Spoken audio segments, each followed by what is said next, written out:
সপোন সপোন যেন আজি মোৰে ভাল পোৱাবোৰ ঝিৰি ঝিৰি সপোন আমি আহে আজি চকুতে মোৰ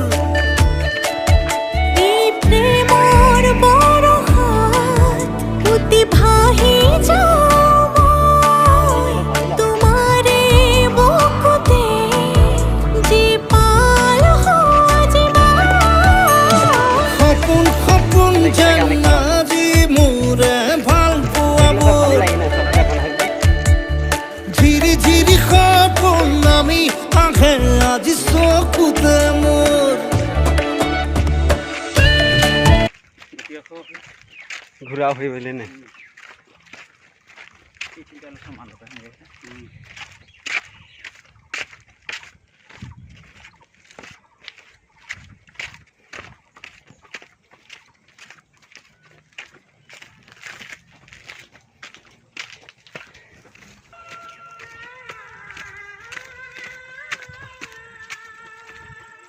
এই যে দেখি আর এখন কি মজা লাগছে দেখছিস নে মজা দেখা যাচ্ছে এই এখানে পাহাড় উঠে গেছে জোর কে না